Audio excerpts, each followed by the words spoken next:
Yeah, I see him. Okay, it's 1 o'clock. So we can get started. If everyone would please mute their microphones. Hi, Mark. Glad to see you. This is the Global Justice Report. As you know, an online program of the Center for Global Justice.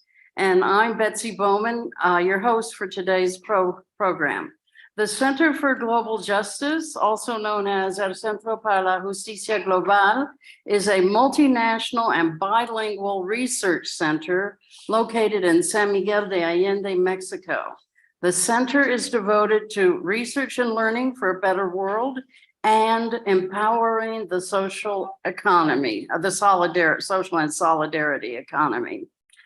Since the end of the pandemic, we've adopted a hybrid form for our events, combining both in-person and online webinars to reach as much of our public as possible.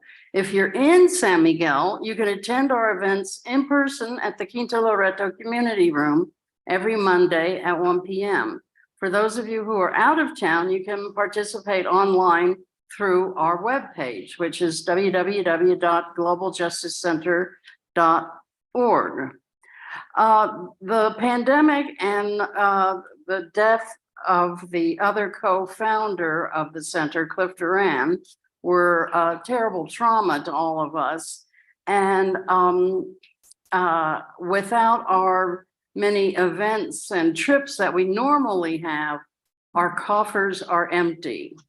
So we depend on your donations to support these live webinars and to continue to pay our staff. So if you're able to, please donate online at our webpage.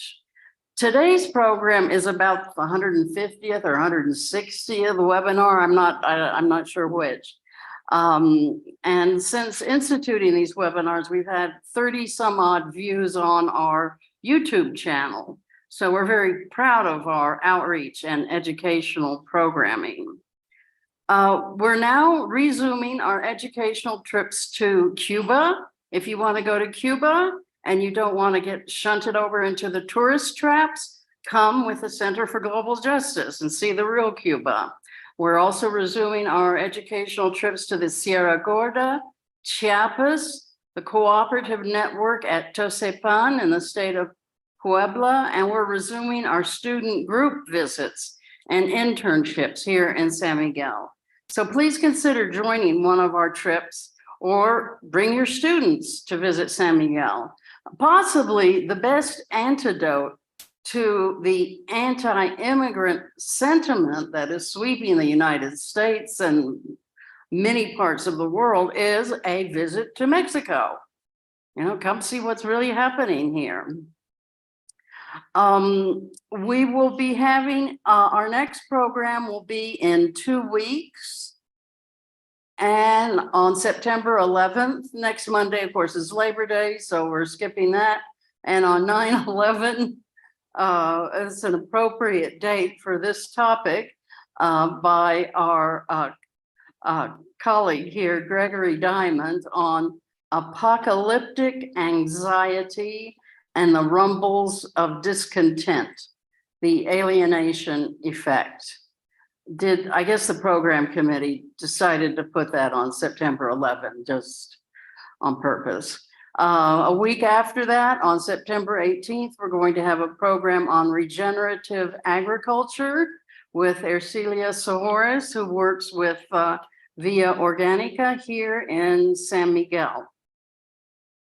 Now, Bob Stone is going to actually introduce Cynthia to you.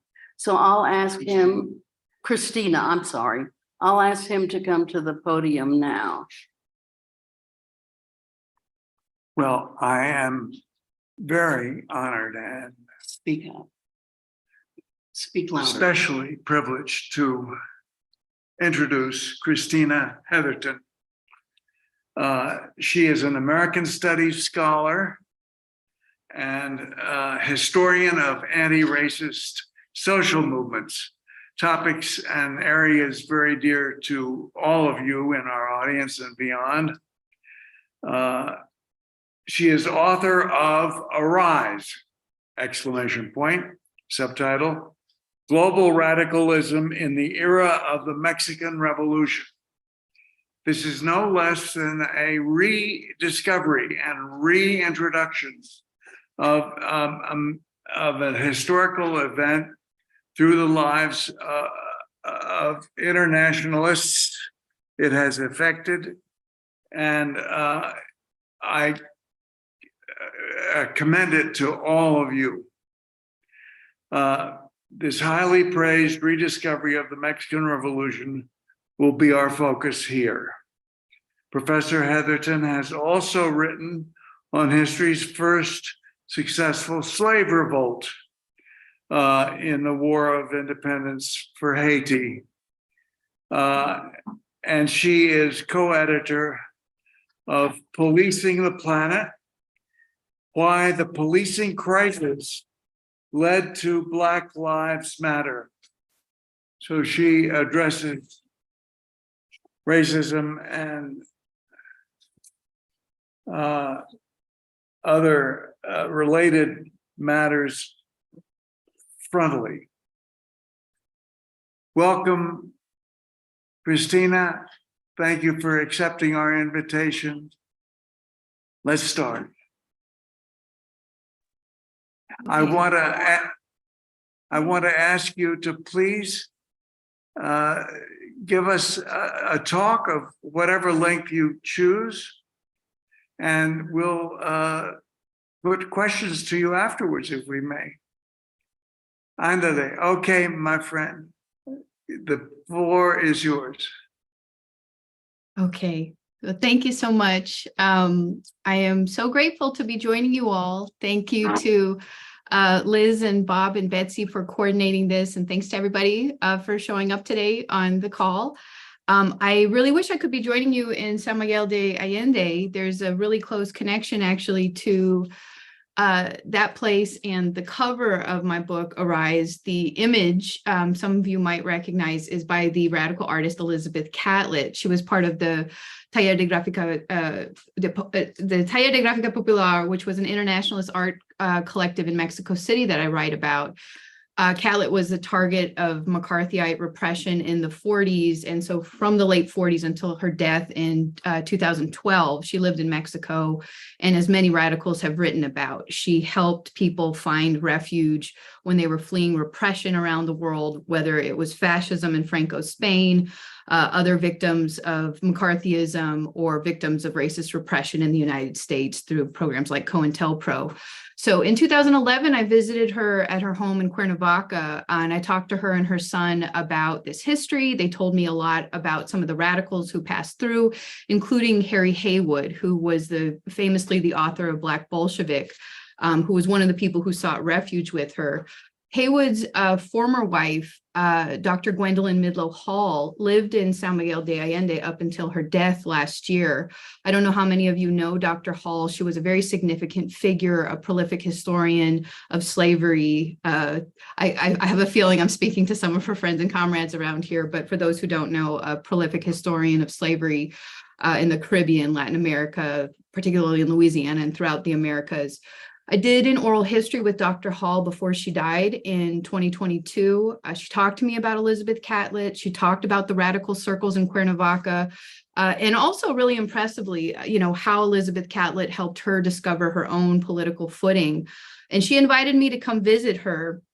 I really regret that I was not able to come. So I just wanted to start by saying your city holds a very special place in my heart. It means a lot to be speaking with you today, and I hope to visit one day. So that's where I wanted to start. I'm going to share my screen. Let me say a few things about this book before we get into it. So give me a thumbs up if you can all see kind of, brightly. Yeah, cool. I see 2 thumbs. Awesome. So let me say a few things about this book, Arise, Global Radicalism in the Era of the Mexican Revolution. The first thing that I want to say is that it was published in October 2022 in the US, and this coming October 2023, it will be translated into Spanish and published in Mexico on La Cigarra Press. And I'll be visiting Mexico City, Oaxaca, and Pueblo to talk about the book in October. I'm really excited about that. So this is a book about internationalism. It's about internationalism related to the Mexican Revolution. And, a lot of people ask me, just the other day, I was talking to a young man from Canada who said, why don't we know so much about internationalism related to the Mexican Revolution? We know about, say, the international brigades related to the Spanish Civil War, but why don't we know more about Mexico and its relationship to internationalism? And I want to say there's a long academic answer that I can give that I'd be happy to give, but I just want to emphasize that I think the answer is primarily political, especially for those of us that are located in the United States and the global North. We know deliberately very little about Mexico and Mexican history here, and I think this is deliberate obfuscation. The U.S. maintains ongoing relations of extraction, displacement, exploitation, and debt regimes in relationship to Mexico. We are made of Mexican land, labor, capital, and political ideas. And so the idea that its history has nothing to do with our own is nothing but pure racism. What I hope to show is that the things that we might understand as U.S. radicalism, as well as global radicalism, global histories of struggle and resistance, were often influenced by radical currents related to Mexico and its revolution in more complicated ways than we might imagine. And I believe that these histories are very important for the way that we fight and organize today. So the key idea for me in this book, my key concept is convergent space. These are socio-spatial sites where people from different backgrounds and different radical traditions have been forced together and have produced new articulations of struggle together, which is maybe just a kind of fancy way of saying that people come together, they have, as they still do, with different experiences, different histories, different radical lineages, and they make sense of the world with the tools available when they are organizing together, when they are fighting together. Often they produce new ideas and new theories of struggle in the process. I'm really interested in how that happens and the spaces in which that happens.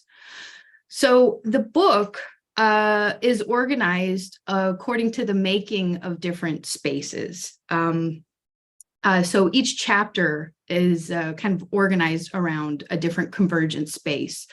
So for example, just to kind of give you a flavor for the book, Chapter 3, How to Make a University, looks at Leavenworth Federal Penitentiary in Kansas, where during World War I, Mexican revolutionaries, wobblies, pacifists, communists, as well as working class soldiers of empire taught and learned from each other and organized together, and in the process thought anew about revolution and practices of internationalism. Chapter 4, How to Make Love, thinks about the travels of Alexandra Kollontai, who between 1926 and 1927 was a Soviet ambassador to Mexico. And I'm really interested there in the way that she and other feminists reimagines relations of gender, sexuality, and the organization of the family in their conceptions of state and revolution. Chapter 5, How to Make a Living, examines Mexican farm workers and their families in rural Southern California towns and how they were connected to urban organizing efforts, largely led by women against starvation, unemployment, and eviction in cities like Los Angeles. And I'm interested in how they were influenced by the legacy of the Mexican Revolution. Finally, How to Make a Dress, Chapter 6, is the chapter that's about Elizabeth Catlett, the artist I mentioned earlier. This chapter is situated in the 1930s and 40s, and there the radical convergence spaces I'm thinking about are art collectives that were located in places like Harlem, Chicago, and Mexico City. And as the conclusion, How to Make History argues, I believe this history still has a lot to teach us at present. So for today's talk, I'm going to do a kind of short abbreviated reading of some of the introduction, which is called How to Make a Rope. So let me drink some water and I'll go ahead and get started. The Ideal Rope, explained the Upson Walton Company in their 1902 booklet, achieves a tension so perfect that if a heavy weight were attached to one end, pulling the rope to its full length, quote, the weight would not turn. For such a weight, an industrialist of the period might envision loads of grain, barrels of oil, or freights of precious minerals. For a rancher, Bales of wool or bundles of leather might stretch the imaginary cables.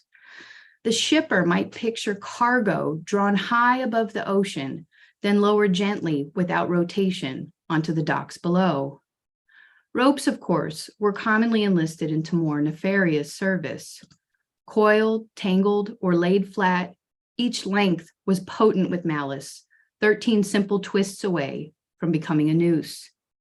In the Jim Crow era of vigilante violence and sexual warfare, ropes could fasten commodities as easily as they might bind arms, break necks, or strain against the turning weight of a human body.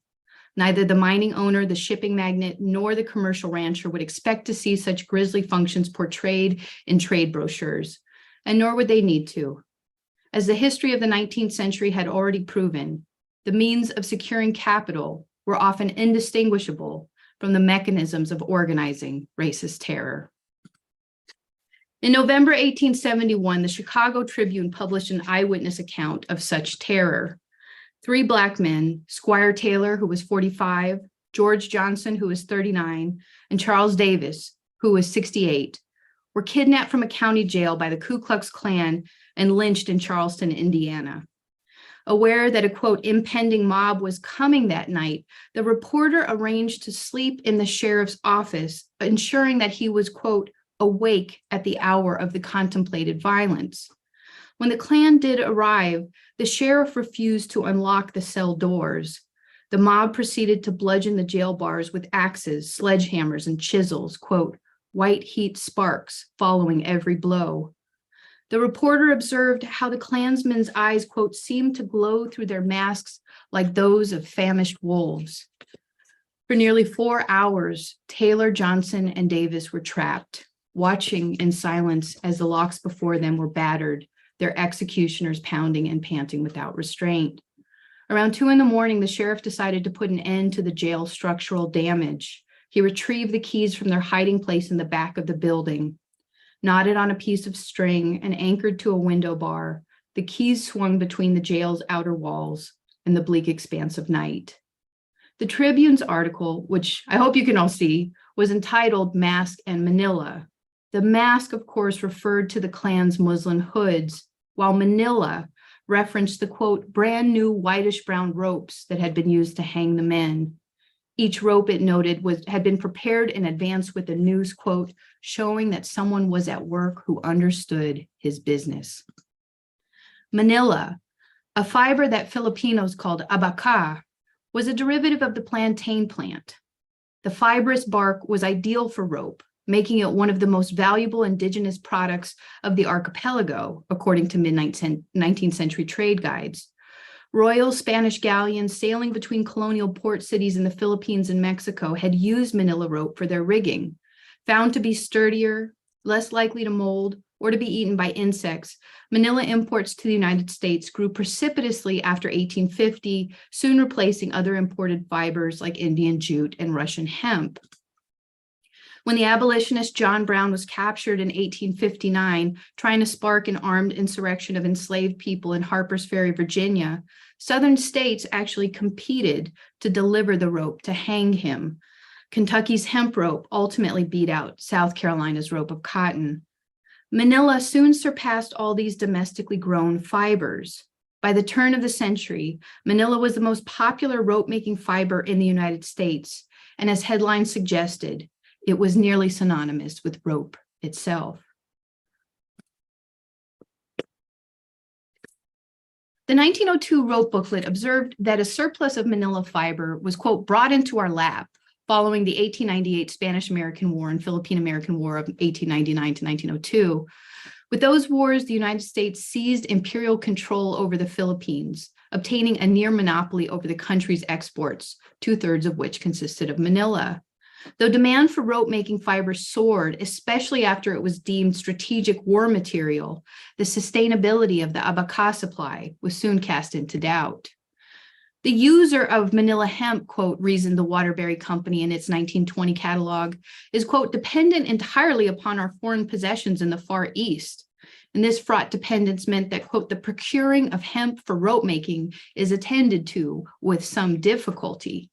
Indeed, U.S. reliance on Manila was imperiled as Filipino workers and rebels fiercely resisted U.S. imperial policies, just as they had overthrown Spanish colonial rule, from which U.S. governing practices were adapted. Catalogs of U.S. cordage companies in the early 20th century attest to this industrial and geopolitical crisis. They agree that no solution could be found in a so-called domestic market. Rather, for a profitable, plentiful, and stable supply of rope-making fiber, U.S. industrialists had only to look south of their border.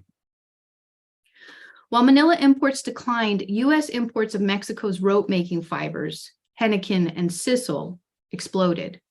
Primarily used as agricultural twine to bind bushels of grain and bales of hay, henequen and sisal were easily joined with other fibers to make ropes of varying widths and strengths.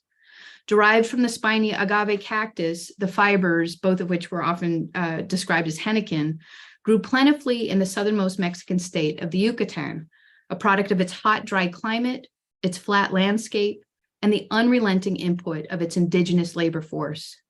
Beginning in the 1870s, landless Maya Indians had been conscripted to work on henequen plantations or haciendas after their commonly held lands were expropriated by the state under the regime of President Porfirio Diaz. Consigned to debt peonage, the Maya had little choice but to accept labor contracts that could be sold or traded among local Yucatecan henequen capitalists or henequeneros, though rarely ever paid off. Locked into debt, henequen workers faced brutal conditions, long hours, and regular lashings with henequen whips. Henequeneros justified the beatings with the adage, "Los indios no oyen, sino por las nalgas." The Indians only hear with their asses. In addition to injury, exhaustion, and disease, many Maya also succumbed to epidemics of suicide. In 1909, British travel writers insisted that the henequen labor regimes had cracked the indigenous workforce on a, quote, wheel of tyranny so brutal, the heart of them is dead. As demand for henequen fiber boomed, henequeneros conspired with federal Mexican officials to capture workers from around the country. In a coordinated plan called El Enganche, or the Hook, thousands of war deserters, prisoners, vagrants, and political dissidents, including Huastec Indians from Veracruz and Yaqui Indians from the northern border, were ensnared. Hunted by the Mexican government as well as by U.S. officials, Yaquis were sent to the Yucatan haciendas in chains, declared by Diaz to be, quote, obstinate enemies of civilization. 2/3 of the Yaquis subsequently died. Barbarous labor conditions meant shortened lives for the workers and high turnover rates for the henequeneros. Between 1878 and 1910, labor recruiters added an additional 10,000 contract workers from Cuba, Italy, Spain, the Canary Islands, China, Japan, and Java, including nearly 3,000 from Korea. Enclosed by barbed wire, disciplined by overseers, and dependent on tiendas de raya, or company stores, which often had jail cells attached to them, henequen plantations were effectively transformed into a vast federal prison for indentured segments of the global working class and so-called indios barbaros, or hostile Indians.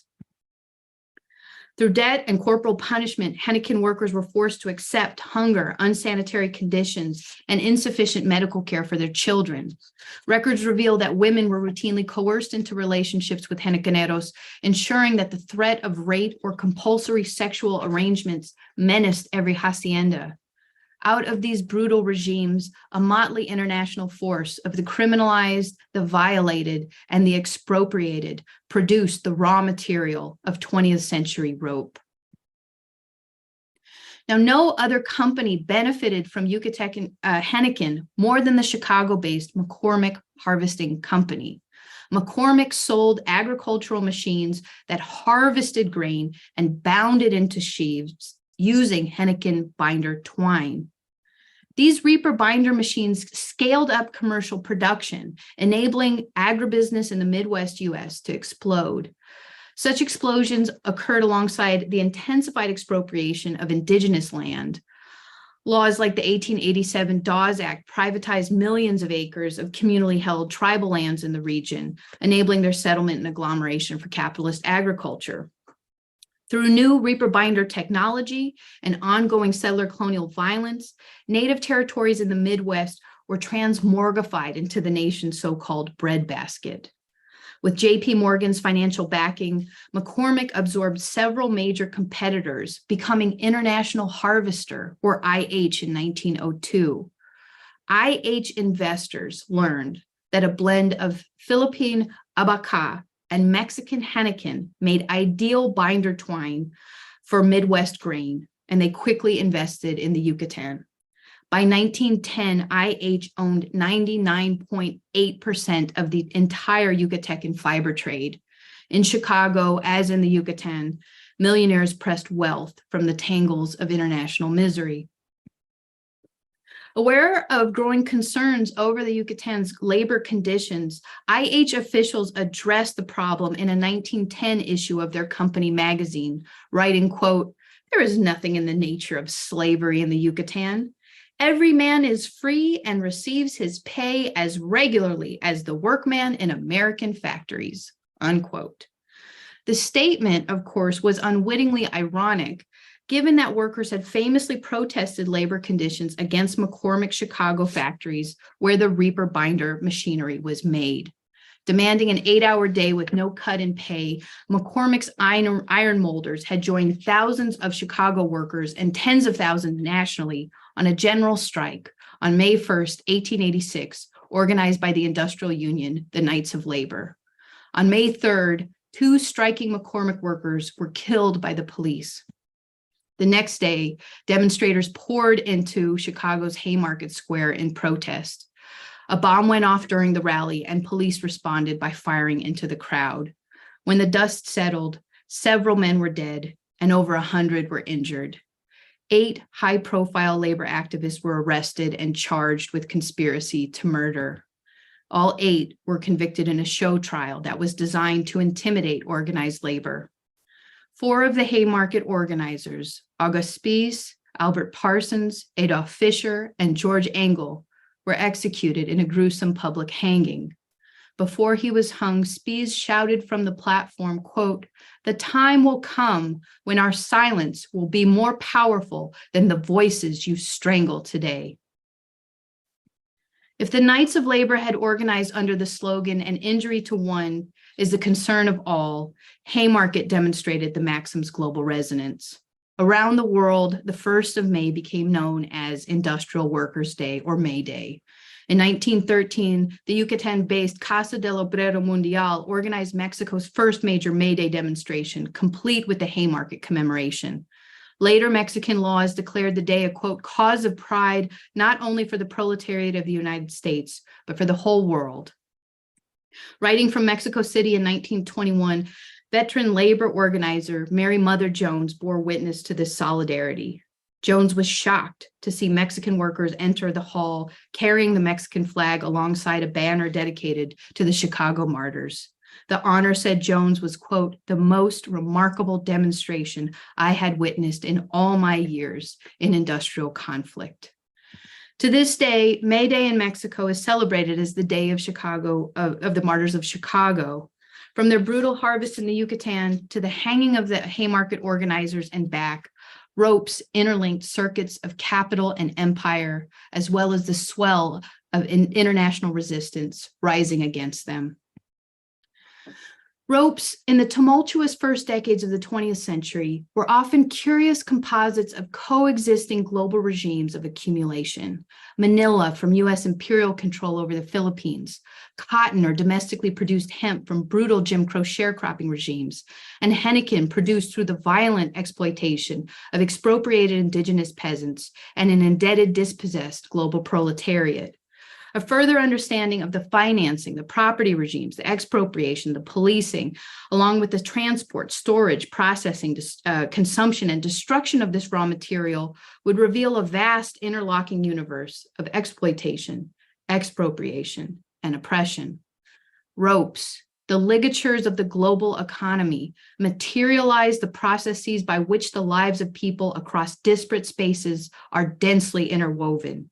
A social history of ropes demonstrates that when capitalism links spaces, it also links the fates of people compelled into its regimes of accumulation. As Peter Linebaugh writes in his landmark study of crime in 18th century London, The social history of hanging must, quote, also be an economic history of the trades and working conditions of its victims. Accordingly, a full accounting of the forces that set value in motion requires a global analysis of capital and a social history of its antagonists. Ropes through such a socio-spatial and economic history can illuminate the movement of capital, commodities, and labor, as well as the bonds shared by Yucatecan peasants, Chicago labor organizers, dispossessed Native people, victims of Jim Crow terror, and others who might otherwise be untraceable within discreetly imagined national, racial, or ethnic histories.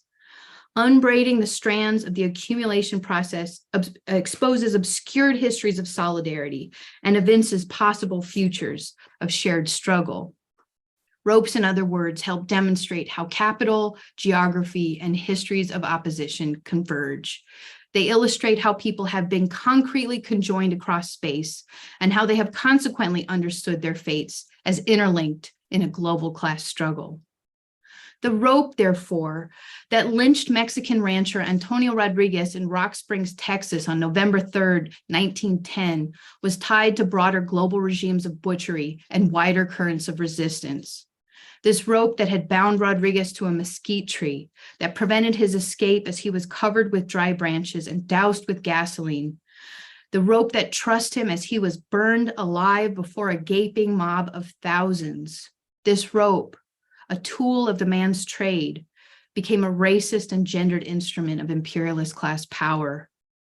Rodriguez was accused of killing his boss's wife, Effie Henderson. The charge came from the boss himself, a man with an established record of violence against the woman. Like Squire Taylor, George Johnson, Charles Davis, and many, many others before him, Rodriguez was kidnapped from his jail cell by a mob of white vigilantes intent on exacting their own justice. Without trial or due process, Rodriguez was set on fire and killed beneath an endless Texas sky. A flurry of U.S. newspapers vindicated Rodriguez's killers, hailing a common defense of lynching, the so-called protection of white womanhood. Lynchings were not merely forms of racist terror, but as Ida B. Wells had argued, they were also bloody rituals of aspirational authority.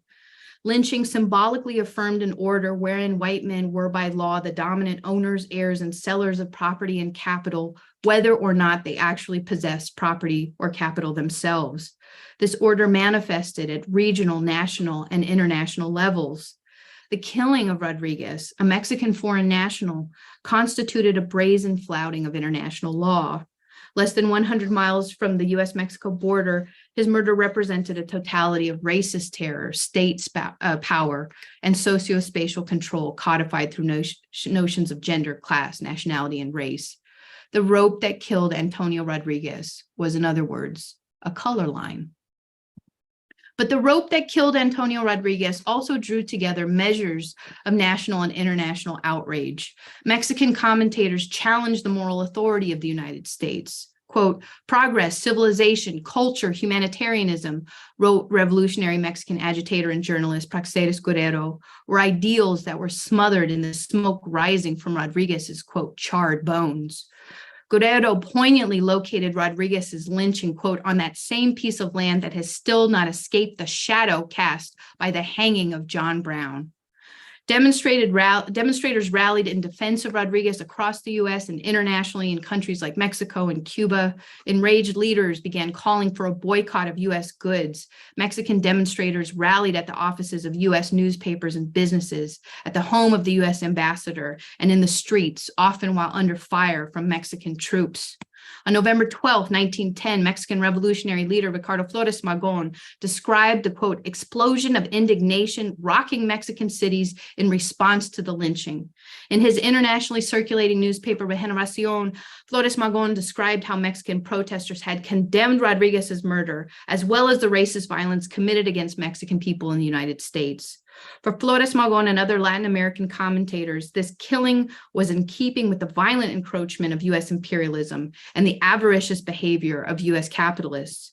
It was racism that killed Rodriguez, and as Flores Magón noted, quote, it is capitalism that foments racial hatred. On November 20th, 1910, not long after Rodriguez's death and the international protest against it, the Mexican Revolution officially broke out.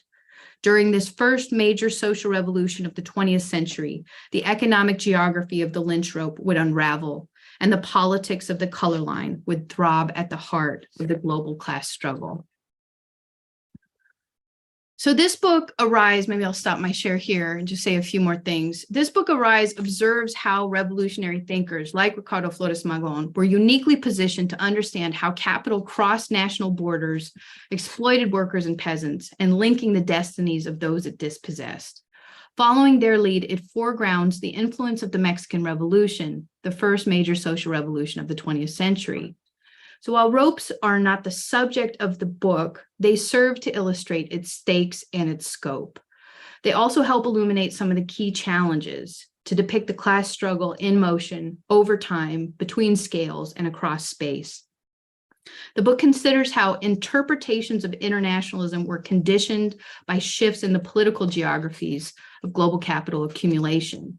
It argues that in the late 19th and early 20th century, there was the emergence of a distinct form of geoeconomic imperial power, what W.E.B. Du Bois described as the, quote, new imperialism. Under this model, states not only pursued imperial expansion through overt and formalized territorial annexations, but also through more insidious dominance through financial control, debt regimes, and threatened militarism. So rather than simply installing a foreign government or practicing direct administration in countries where states sought land, labor, raw materials, or strategic geopolitical locations, investors exerted dramatic financial control over sites of investment and subsequently ensured those with the threat or actuality of military intervention. So while territorialism and capitalism cross-fertilized one another throughout the British Empire, in the emergent U.S. model of hegemony, they were, in Giovanni Arrighi's words, indistinguishable. In the late 19th and early 20th century, U.S. capitalist forces developed the capacities to dictate the terms through which capital was administered, governed, managed, and dispensed on a global scale. In Latin America and the Caribbean, U.S. models of capitalist power were refined, with the deepest and most devastating advances initially made in Mexico. So while the Mexican Revolution is often understood as a contained nationalist event, the allied struggle of the Mexican working class and peasantry was largely mobilized against the domination by foreign capital over the national political economy and the dramatic transformations of property ownership and state power. It's important to mention that within these transformations, the U.S. occupied an increasingly decisive role. It was in Mexico that the U.S. first became a creditor nation. By the outbreak of the Mexican Revolution in 1910, the American capitalist class owned more than 22% of Mexico's surface, accounting for nearly a quarter of all U.S. investment and exceeding the total holdings of Mexican entities. Conglomerates like the International Banking Corporation, the first U.S. multinational bank, emerged in Mexico in 1902, facilitating U.S. investments in Mexican government bonds, mining, oil, agriculture, and other industries. These profits further capitalized U.S. ventures in China, India, Panama, the Philippines, and the Dominican Republic, a capitalist infrastructure that was later formalized and fortified by U.S. state policy. The U.S.'s relationship to Mexico, I argue, would therefore play a major part in its emergence during this era of the new imperialism. Because the Mexican Revolution threatened specific material investments, as well as the logic of the period, it challenged this model of the new imperialism and the growing hegemony of the United States therein. Mexico is therefore a prime site within which the shifting logics of capital, labor, and revolution could be thought anew. Indeed, as the book observes, from the vantage point of the Mexican Revolution, the internationalization of capital produced a decidedly internationalist consciousness. So the challenge for organizers and theorists has long been to understand the conjoined but distinct forms of oppression under capitalism, and crucially, the ways in which struggles between them have been linked. In other words, the process of uniting people in shared struggle across spaces of difference is certainly not as easy or straightforward as simply expecting the workers of the world to unite. In relating exploited industrial workers to expropriated indigenous people of the Americas, to African people dispossessed of their lands, enslaved within plantocracies, and later subjugated under Jim Crow, colonial subjects concentrated in space and brutally conscripted into extractive economies, and people subjected to military occupation and imperial rule, as well as all the convergences between them, requires some theoretical elaboration. So this book offers a framework to broaden the way the revolutionary subjects of history are recognized and also expand the ways that capital itself is understood and contested. Arise draws from the insights of people like Frederick Douglass, like W.E.B. Du Bois, like Ricardo Flores Magón, to describe struggles over the production of space and the territoriality of power in the early 20th century. It argues that antagonisms in and over the production of capitalist space have constituted the basis of the global class struggle. And I just want to say, in doing so, the book tries to avoid the narrowing tendencies in the history of what we often call in this country so-called American radicalism, namely to de-link and make discrete different struggles as singularly national, sectoral, ethnic, or racially bound. Such particularizing might lend itself to clear exposition, but often at the cost of understanding the astounding ways class struggles have been understood and collectively fought out by people on the move. This book seeks instead to describe how differently situated people were often thrown together in unexpected ways, and in how in those tumultuous convergences, people fought, they made new meaning, they took overt and sometimes subtle inspiration from one another, a more dynamic history of struggle that I believe can enliven our sense of 20th century revolution and possibilities at present. So thank you.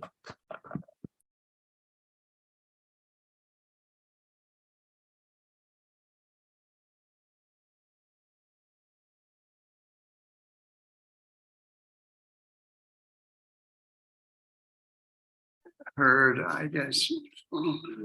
You are heard. Okay, there we go. Well, thank you so much. This was illuminating, and I want to start by asking a question that came to me when I read your piece for the Cambridge book on American history, your treatment of the Haitian Revolution, which you date from, or the beginnings of which you date from 1791. And I wonder if there isn't a similar method there where you find in the metaphor of the rope, although the metaphors are different, the weaving of an international resistance to the lynching rope. It seems to me that there's the dating of calling the Russian Revolution the first socialist revolution of the of history is Eurocentric. I want to suggest that you have talked about both of these revolutions, the Haitian and the Mexican, with a similar methodology, taking the product or the labor yielding the product that becomes a commodity with blood on it to markets wherever. That we really should be starting our revolutionary history with things like the Haitian Revolution and the Mexican Revolution. What do you think of that? Okay, I'm going to take myself off mute, so I hope that doesn't interfere with the sound. So Bob, thank you so much for that question. And you don't always get a question that says, hey, you know, I read this other thing that you wrote and I thought it was a pretty good, it was in conversation with this other thing you wrote. You never get that question. So I appreciate you referencing that. And I think the way you laid it out in the question, I probably couldn't have phrased it better myself. I think at the heart of your question is this question about like, how do we understand internationalism, right?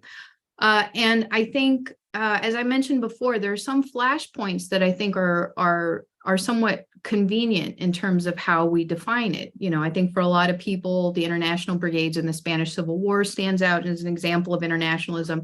And certainly the Bolshevik Revolution is the key event through which we understand internationalism. So in the book, and also in the article that you mentioned, I do try to talk about the Haitian Revolution, to be able to say, now what happens to the way that we define internationalism if we don't start from those events in the 20th century? In fact, like, even though I'm talking about the era of the Mexican Revolution, I argue that we have to go back to the Haitian Revolution to really understand the definition of internationalism that I'm trying to call upon. And so part of my argument is that if we can trace a trajectory of internationalism from the Haitian Revolution, if we can begin to define internationalism in that way, the way, abolitionists of the period did. It's not like we're reinventing the wheel. I spend a lot of time thinking with Frederick Douglass in that chapter, who's thinking about Mexico, who's thinking about the Haitian Revolution. He has a global vision of abolition that I feel like really undergirds my own understanding of internationalism. And so, this is the scaffolding with which I'm thinking about the era of the Mexican Revolution. But you're absolutely right. In order to get to that definition, first, we have to displace some of the common ways that we imagine internationalism as being this 20th century phenomenon that begins with either the Spanish Civil War or the Bolshevik Revolution. So yes, so that's my answer. Yes. Just to follow up. Let me put myself on mute. We've had a debate inside of the Center for Global Justice comparing settler colonialism as practiced in the United States and settler colonialism as practiced in Mexico. And if you make that comparison, which I'm asking you to explore briefly, U.S. doesn't come out so good. What do you think of that? Well, I mean, the U.S. doesn't come out so good in anything that I write.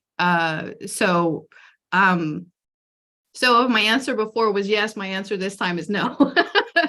I mean, I think there's such important work being done, particularly by Indigenous scholars who are trying to reframe our understanding of all political thought within a context of settler colonialism and thinking in a broad global way about how, we reimagine different contexts and, settler colonialism in different countries, how they inflected one another, how they were at odds with each other sometime. And so, I thought that it was very important to emphasize the conjoined struggle of Indigenous people against dispossession in both contexts, because I think that often in the way we imagine, particularly U.S. radicalism, we reproduce a lot of the settler colonial tropes as if, there were just hardworking people on the frontier and there was nobody there before, and there was no violence in producing that frontier. And so I think our understanding of revolution and of capitalism changes, when we think deeply with Indigenous people and Indigenous studies scholars. Thank you. We both read Adolfo Healy and his thesis that the Mexican Revolution was interrupted. If it was interrupted, please comment on that. Where does it stand now, and how do we understand, for example, the fourth transformation as the present Mexican president characterizes his ambition? Well, I have a lot of thoughts about that, but I feel like that's a question I should be asking you all and how you understand that, particularly because I know that that's something that you're all thinking very deeply about. I will say that one thing that I've been very intrigued by was, this year in Mexico is the year of Pancho Villa. Last year was the year of Ricardo Flores Magón. And I watched some of AMLO's press conference announcing this. It was like very early in January. And, there was all the expected kind of pageantry. There was a banner unfurled of Flores Magón. But I was also very intrigued at the same time that the families that have been organizing around the disappearance of the Ayotzinapa students have constituted themselves in a practice that I think is longstanding from the rural school in a committee called the Ricardo Flores Magón Committee. And it's through this that they are agitating and organizing in order to first find their children and friends and comrades, and then to demand justice. And so, where does the Mexican Revolution live today? I think that somewhere in this tension between like the ways in which the heroes of the revolution, such as Ricardo Flores Magón, confront these kind of grassroots memories and longstanding traditions, through which people continue to organize. Somewhere in that confrontation, I believe, is where the Mexican Revolution lives today. But it's genuinely a question I would have for all of you on the call and how you think about that. Well, we've been asked a question by our speaker, worth thinking about, and please comment. Let me just ask a simple question. I'm a reader of La Jornada, the only left-wing daily in North America. What is the relation of La Jornada to Regeneración? Was it a daily? That's a very, very good question. A person's got to admit when they don't know. I haven't traced those two histories. I'm sure that there was obviously recognition of each other. At a certain period, they would have been publishing at the same time.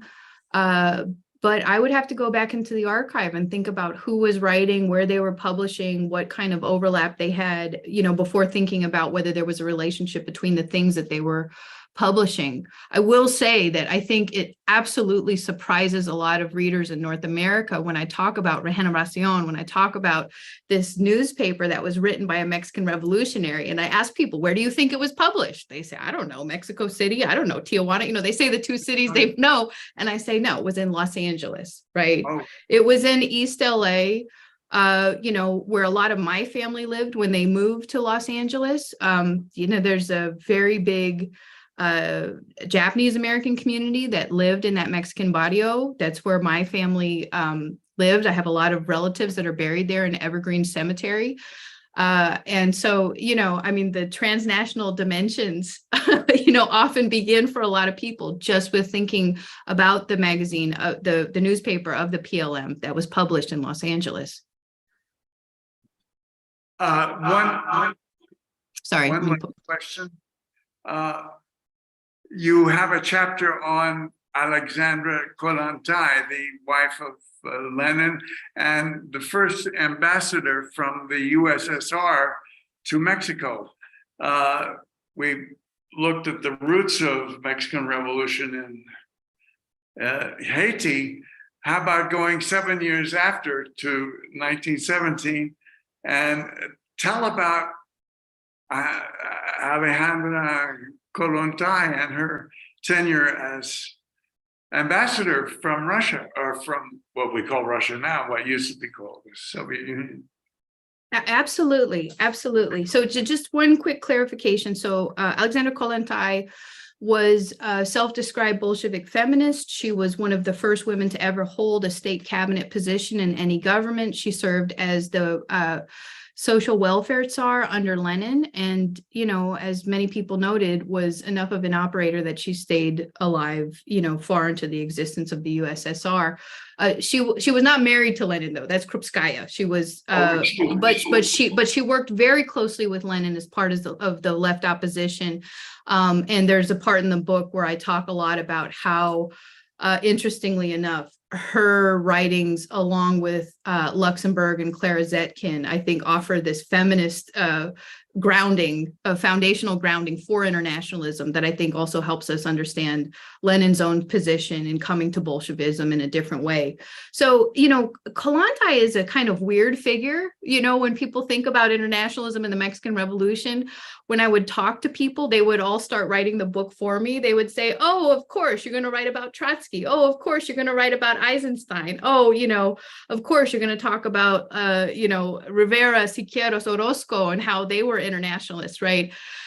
And, Kollontai kind of comes in. So there's a great, tide of internationalism, during the revolution, that's sort of in full flush from the revolution that, like, honestly, the Salma Hayek's film Frida, I think, really captures and romanticizes. You get a sense of Frida Kahlo, you get a sense of Rivera bringing Trotsky in, escaping, the Stalinist repression, and Siqueiros attempting his life. So for a lot of people, the way they imagine internationalism related to the Mexican Revolution is very much of that period. So arguably, thinking about Kollontai is thinking about the period just after. It's not quite the same ferment. It's not quite the same excitement and exuberance. There are, El Machete, the radical paper of the PCM, used to be produced from the Russian embassy, the Soviet embassy in Mexico City, right? So Kollontai comes in, and she's, I have a lot to say about Kollontai, and luckily I wrote a whole chapter about it. So I won't give you every twist and turn, but I will say this. Kollontai, in a sense, was exiled to Mexico to be the diplomat in Mexico. She had served as an ambassador before, so this was not out of step with what she knew how to do. But some people think that it was because of her participation with Lenin and others in the left opposition that she was persona non grata, and so she was sent to Mexico.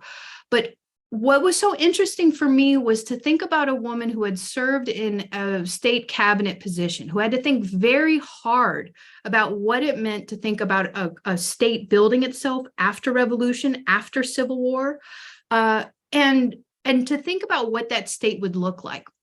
So some of her charge was to think about the people that are often left out in the way that we imagine society, right? So this is not the kind of, heterosexual normative nuclear family. She had to think about the orphans. She had to think about divorced mothers. She had to think about the elderly, the disabled, people who are war wounded, people who often, in the United States, end up suffering the most. They fall through the cracks in terms of how our, social nets are organized. So she, as a feminist, had to think differently about the construction of the state. So what I was really interested in was thinking with this woman as she's going through Mexico in 1926, which is engaged in some of its own processes. There's a lot of really interesting ideas that people have about what shape the state will take. So I'm interested in both the really exuberant conversations that she's having with radicals and feminists in Mexico, and also the incredibly disappointing conversations that she's having against very conservative elements, both in Mexico, throughout the Americas, in the Caribbean, and particularly in the United States, that don't want to hear anything about anything that she's saying.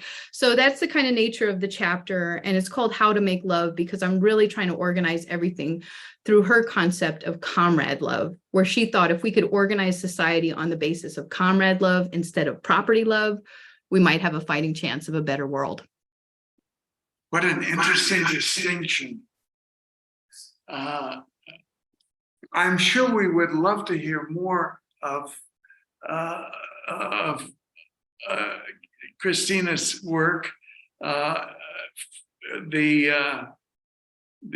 Okinawan immigrant militant Paul Shinsei Kochi, M.N. Roy, the Indian militant revolutionary, and Dorothy Healy of California.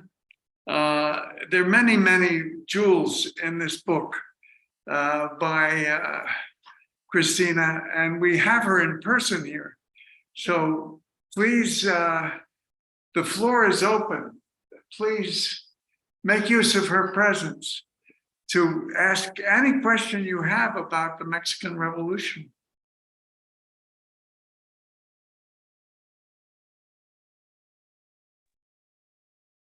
Please, Miju. Hi, Hi. great to see you again, Christina. Just a people, we did interview Christina for the Mexico Solidarity bulletins as well, and it was wonderful to talk with her. I'm wondering about convergent spaces today. I think that was just a really great concept that you introduced there, and how in those spaces people really learned from each other and developed almost new ideas and practices. So now we're in this digital age and we have a lot more places where we can converge, and yet it seems like internationalism is almost less present than it was in those days. So I just wondered, you know, what you're thinking about current convergent spaces, and are there things that we're missing that we could be using more, or is the digital platforms just too capitalist constructed to really be useful? Yeah, just wondering about your thoughts on today. That's absolutely the question to ask, and I really appreciate it. And I would actually be curious to hear from all of you, you know, because it seems like there's a lot of people on this call that are invested in injecting an internationalist consciousness into social movements today, which, you know, have become quite specialized. It feels like it was not long ago where there was a sense of, you know, I mean, I was just talking to some organizers in New York who were saying there was no contradiction in terms of being able to say you were against the prison industrial complex, and you were also against the war on terror, and you were also against globalization, and that, you know, that did not seem out of place at all. And somehow some of that consciousness seems to have dissipated. So, you know, I'd be very curious in thinking with you all about, you know, how we can inject that. As to the question about convergent spaces today, I wanted to say this, which is that I recently went to the Highlander Folk School, Center for Research and Education in Tennessee, and actually got trapped there during a storm. So, you know, it was just supposed to be a short visit, and then all of these dark clouds started rolling over, the power went out. So what was supposed to be a short visit ended up being a very long afternoon, and I got to talk, you know, to somebody who had been there for a long time. And she said, well, how wonderful is this? Nobody has their phones. We're just talking. It's like the old days. And she made this really important insight where she said, you know, she talked about how people made pilgrimages to the place, how there was a lot of, you know, sense of how sacred the place was, which, you know, I mean, I wouldn't have been there if I didn't believe that. But she said, Highlander isn't the place. Highlander is the people. Highlander is what comes out of Highlander. And I've just really been chewing on this because I think that's how I'm thinking about convergent spaces. You know, like when I first circulated a draft, an older organizer said, this is probably the most important thing that you're representing, because you're not talking necessarily about radical spaces that are buildings or institutions. You know, oftentimes our movement spends a lot of time thinking that that's the, you know, the primary thing. If we could just get a building, a space, you know, like enough money to do this thing in perpetuity, then the revolution happens. And he said, you know, the fact that you're talking about such mutable spaces, the fact that you're giving a name to the kind of organizing that happens in prisons, the kind of organizing that happens within farm worker strikes, the kind of organizing that happens among artists, you know, that's really valuable because it helps us give a name to things that are already happening all the time, but we don't always realize. So, you know, yes, obviously, like we're all talking to each other. We're sitting in different places. You know, I'm in Hartford, Connecticut. You know, I wish I could be in the same physical space as all of you. And the pandemic has, you know, really shown us like it's a valuable tool for being able to share space when we can't physically share space. But, you know, it no more than any school, than any labor hall, than any prison, you know, there's no guarantees that a certain physical space or the internet, you know, can facilitate the kind of radical convergences. But I think that this is just, for me, convergent spaces is something that necessarily comes together in the process of organizing, where people have to draw on where they come from, what they know, how they imagine change, compare notes with other people, and figure out how are you going to fight the thing ahead of you. So convergent space for me is, it's more mutable. There's potential in any place where people are fighting. So sometimes that's the internet, and sometimes it is definitely not social media. Thanks, Christina. That sounds like Susan Williams, was it? Yes. Yes. Everybody knows Susan. I was on their board for a while. Oh, how wonderful. It's a small world. Yeah. There's a hand up over here. Hi, Bruce and Norma. Who wants to go first? Bruce. You're on mute, Bruce. Take your mute off, Bruce. Thank you, Norma, for telling me. Great to see you, Christina, Great to see as you. always. I'd like to just ask a kind of a challenging question, not necessarily to you, but just throw out a question. And that is that right now, I think that for much of the US left today, there's a problem in seeing Mexico as somehow different in terms of what international solidarity should be. I mean, just looking at the threats against Mexico by the Republicans and the weak, and I'll say chicken shit response by the Democrats in response to those threats is barely challenged by the US left. A little bit here and there, but it's like Mexico, oh yeah, that's that. But and I don't mean to draw it like this kind of a comparison about when or where is solidarity legitimate and when is it less legitimate. That's not the point. But why is solidarity with Mexico considered or not considered as critical as is solidarity with, for example, Palestine or the Syrian revolution? And that's just kind of a challenging question that I would put out to anyone in the left, particularly the US left. Yeah, that's absolutely the question to ask. I mean, I find that there's a lot of kind of insufferable conversations when people talk about how do we define the struggle before us and how do we think about it in relationship to fascism? Because there are some people who pull out the encyclopedia and then try to say, well, no, fascism is according to, and here's the criteria, and therefore it hasn't met all the criteria. It's like this checklist type of argumentation. When I think anybody who is thinking about police violence, who's thinking about border violence, who's thinking about the US's relationship to Mexico, like they don't need an encyclopedia. I mean, this whole country, particularly the left, should be absolutely scandalized that at this past week's Republican presidential, debate, there were a number of candidates, Vivek Ramaswamy, Ron DeSantis, who tried to define their bona fides by essentially promoting overtly fascist practices in relationship to Mexico. And that should give everybody pause. DeSantis thought he was going to get a big, and apologies for anybody who's not in the weeds on this, but Ron DeSantis, who's, just a worm of a man, who's the governor of Florida, said that, on his first day as president, were he to be elected, he would send special forces into Mexico and kept repeating the phrase, like in cold blood or something, that he was going to assassinate people. And Mexico in particular has just obsessed the right wing and reactionary imagination in the US. I think you're absolutely right. It's a big puzzle why there isn't more of a thrust to just confront and defend that. It also feels like something that, it wasn't too long ago. I mean, I don't know if I'm somewhat biased because I grew up in California. So the way I learned internationalism was in relationship to labor solidarity with Mexican workers. It was in relationship to the Zapatistas and indigenous people in Mexico. Like, you couldn't talk about any of the things you were fighting about in the world or in the country without thinking about Mexico. And now I absolutely agree. Somehow that tendency, that consciousness of Mexico has somewhat disappeared, and we very much need it back. So, That's I'm great. sorry.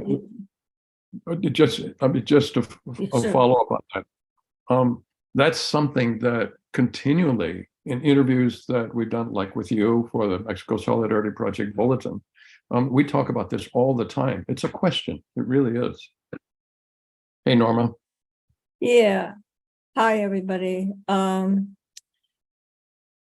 You mentioned the Highlander and trying to spread the idea, we don't need a place in particular. I read The Dawn of Everything, Graeber and Wengrow, and I got the sensation that everything's been going on with people ever since people got here, which is 100,000 years, 200,000 years, they're not sure. And that these things are not dissimilar on a century by century basis, but they're the same in a sense, in a very general sense. As far as the details, of course, there's other things to say. So the places are important to people, and not to be dismissed. I think of Highlander, I never had anything. I mean, I found out about it late in my life, actually. I found out everything. My folks were communists, but I'm third generation, so were my grandparents. But it's taken time for me to find out. I've always felt that I'm communist. I've always been dedicated to it. I've always tried to work in it. I've always been borderline. We went to Israel to help build the socialist-based nation, help the desert bloom, because we were so badly educated that we ended up doing that and then leaving, of course. So I've always been trying to fix everything in a very, very communist way, very cooperative and people together. So you can't leave out place. Now, this comes to the looking at left resistance to actually including the perspectives that we want to see. This thing about Ukraine, the US just made another inroad against any semblance, any remains of the Bolshevik Revolution.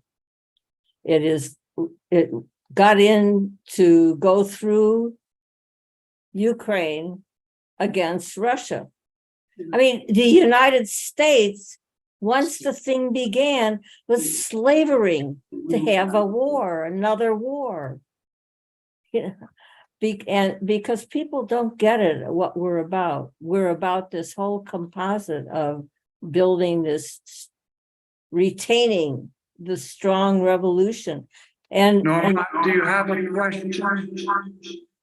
And in fact, the communist event has been going on throughout the world ever since the Bolshevik Revolution. Go ahead, say it again. Do you have a question for Christina, Norma? Other people may. Well, I can respond to some of what you put on the table, Norma, if that's okay. So I will say first off that I don't believe that Putin sees himself in line with the Bolshevik Revolution. I mean, he explicitly— It's beside the point, yeah. I mean, it talks about the Mexican Revolution, but I do think that, he pretty firmly aligns himself with an imperialist vision of Russia that's in his talks. Not really. But I think your first point, I want to make sure that I'm not misunderstood. I appreciate you bringing up Graeber and the importance of place, because I absolutely believe it. And by bringing up the Highlander example, I'm not trying to say that place is not important, but I'm just saying that not everything, places are without guarantees. And so if we think about who makes the places, what sort of collaborations produce, collective power, I feel like that's the emphasis. And I really appreciated the first point that you made about, the dawn of everything, and how, there are ways that people have behaved for a very long time, and we can look for models of cooperation, that long precede the 20th century, the 19th century, the 18th century, we can go eons back. And it was actually something that I learned spending time in Appalachia, spending time with people who are opposing the construction of prisons right now, because they are often the same people that opposed mountaintop removal, that were organizers in huge environmental rights activities before that, and were people who opposed the domination of coal and the kind of policing that happens with coal towns, people who see themselves in a lineage of the great mining wars and the great labor organizing that happened in that region. And it was so powerful to be there. And the sense that I got while I was there was that people through struggle have retained something that a lot of people in this country have lost, which is that memory of, like you said, how people can be with each other, how they can collaborate, how they can fight, and how they can, win new worlds. And their vision of the future is very much grounded in a long history of the past. And, I feel like that's part of the reason I wrote the book, because I believe that too. I'd like to Bob, pick, I have a question. And a very good book it is. I'm going to finish my question. We've been challenged to get out of our expat heads and protest against our government in the United States, against threatening Mexico, where we are glad to be hosted and welcomed, with invasion. Thank you for raising that question, Bruce, and our comrade from Mexico Solidarity. It's altogether pertinent. And if we did circulate a protest among the expats in Mexico, of which there are many, would you be interested in signing it? Absolutely, yeah. Yes, Of oh, course. good. I see Oh, one hand, absolutely. thank you. So I will do that if for no other person besides this one here. Thank you, sir. Well, it's just outrageous, to say nothing of unneighborly, to allow our hosts to be insulted and threatened by the Imperium to the north. Thank you for suggesting that, Bruce, and our comrade from Mexico Solidarity. Okay, go ahead. 30 years or so ago, Bob and I started studying the cooperative at Mondragon in the Basque Country of Spain. And 30 years ago, people on the left were looking very much towards a renovation or renewal of the labor movement and the trade union movement. And okay. And finally, now we're seeing a great deal of convergence precisely between the labor movement and the self-management or cooperative movement. And we've been instrumental in helping push that along through the workers' economy, which was started in Buenos Aires back in 2007. And we've found that there is, we're coming together, the self-management cooperative movement is being far more accepted by the labor union movement and vice versa. And so we can come together to struggle for either worker ownership, worker control of producer enterprises. And I think that's a very significant area of convergence, and it's not a place. It's movements, it's social movements that are happening around the world. And when we think back, the Bolshevik Revolution started with an emphasis on cooperative self-management. I mean, Bolshevik means worker control. Soviet means worker control. The Algerian Revolution focused on worker control. The Cuban Revolution, a number of revolutions around have. And I just wanted to comment that I think that's another area of convergence where people are coming together to learn from the struggles that we've all been working in our own little corner, and bringing them together. And there seems to be a real coming together of lots of different struggles right now, which is wonderful. And it's something that we desperately need. I couldn't agree with you more. And I would really love to hear more about your work and how it's evolved, as of late. In the United States, we're certainly seeing this profound resurgence of a labor consciousness that you can both see in mass unionization efforts and labor organizing. And then to a lesser extent, but certainly in profound ways, the establishment of co-ops, worker-owned co-ops. In fact, some of the places that have been the most receptive to me in this book have been, worker-owned co-op, bookstore, coffee shops, things like that. And I think they would absolutely co-sign everything that you just said, that this is emblematic of, this is at least the kind of base from which we can think about power differently, right? So not just what can we do within a workplace that we don't own, but what changes in the conversation about how we control our time, our labor, the wealth that's produced from it. So yeah, I mean, all I can say is yes. and I certainly hope to learn more about your efforts. Thank you. Thank you. Other comments? Bob, do you want to draw things to a close? Sure. Before that happens, Thank you can so I, much, Christina. can I, Bob Right. has a few closing comments. can I Well, remind I people just that want to thank Hugo Christina for awakening Hugo us Chavez was not to this communist. ongoing when he awakening began. to the Mexican Revolution and to its predecessor in Haiti. There used to be a slogan, "South to Freedom," among the slaves in the South of the United States, because Mexico had much less market and people of that era.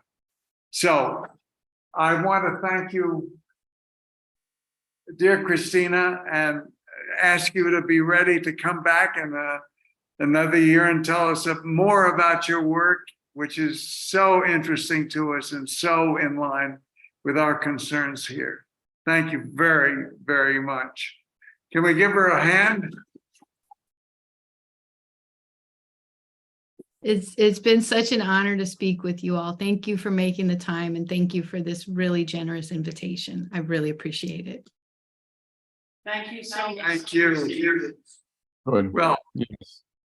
that's it. I'm going to sign us all off. Thank you for coming. We will be back 2 weeks from today on Monday at 1 o'clock Central Time, and with a group therapy about the mess we're all in, personally as well as politically. Thank you very much. Okay, Christina, be in touch. Hope to see you in 2 weeks. Thanks, Bob.